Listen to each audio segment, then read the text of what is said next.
This is cold. Yeah, well, should have come down early for it then, shouldn't you? Morning. Where's Cynthia, anyway? She's going to be a bit late, I already told you. I forgot. You weren't listening. Can I make a suggestion? What?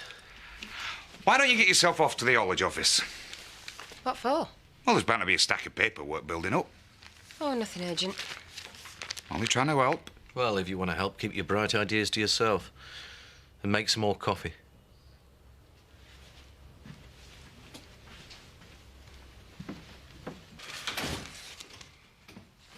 Just got in. Yeah, You all right? survive. Do you want me to make a start on lunch? Well, as it's lunchtime, I'd say the answer was yes, wouldn't you? Well, I thought you were going to go and visit Zoe. No, we're not now. How is she? Well, why do you want to know? I was just asking. I don't want to talk about her, all right? Right, OK. Too many people in this village. Like, nothing better than running this family down. Yeah, well, I'm not one of them. I'm not going to badmouth your family. I know what it feels like to be on the receiving end. I've put up with all sorts of rubbish in my time, but I've always stuck up for me and mine. Have you finished? This morning, I could have throttled our Letitia. I mean, she makes me that angry sometimes, but I'll never give up on her. And no matter what she does, I'll never be ashamed of her. Meaning? Meaning that if Zoe had a broken leg, you wouldn't be embarrassed. But you haven't set foot outside of this house, have you? Because you're scared about what people might say about her.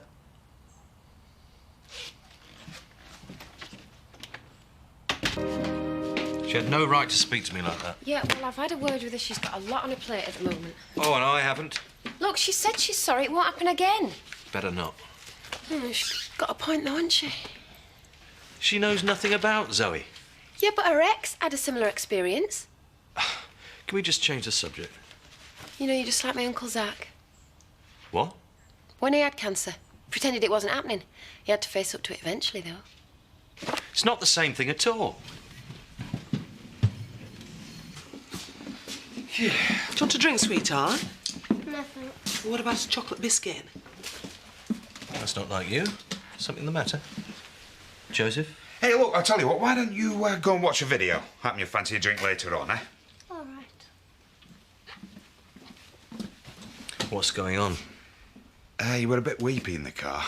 I think some of the kids are giving him a hard time. He's been bullied. Well, it's more what they said about his mad auntie burning the church down. What are you doing? I'm going to call the school. They told me this would not happen. Yeah, and they're probably doing their best, but it's not going to go away. You just have to learn to live with it. He has a right to go to school and get on with his education. What, rather than sitting here hiding at home? She's got a point. Joseph's gone out. It's time you did. Can I say something?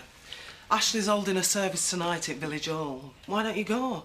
Oh, I'd love it if I turned up. Wouldn't they really give the harpies something to talk about? No, there'll be lots of folk there who are sorry for what happened. I don't need pity. I've had bricks thrown through my window just because of who I am. But I've never given up, and I will look anyone in the face. I thought that we had that in common, you and me. Looks like a good turnout. What do you expect?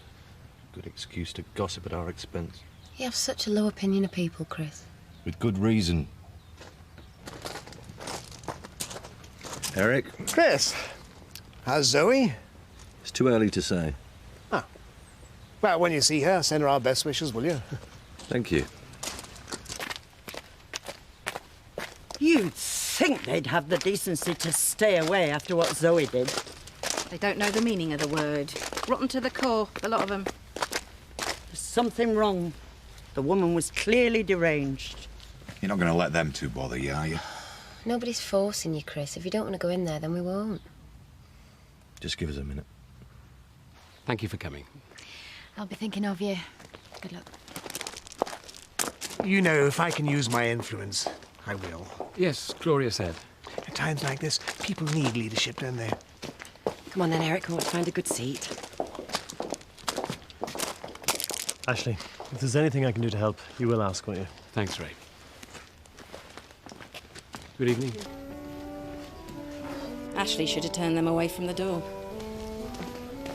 Hiya. Glad you've made it. I'll save you some places. Oh, cheers, Sue.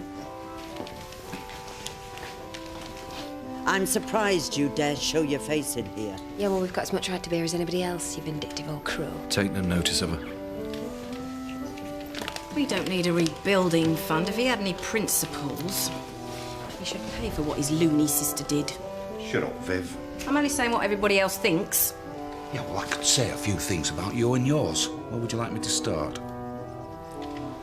Good evening, everyone. I'd like to welcome you all to this rather unusual service. I imagine that, like me, you're still trying to come to terms with recent events.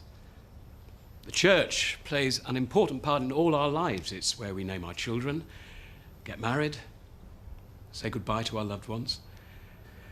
It's also the place we turn to in times of trouble. Or when we've got a guilty conscience.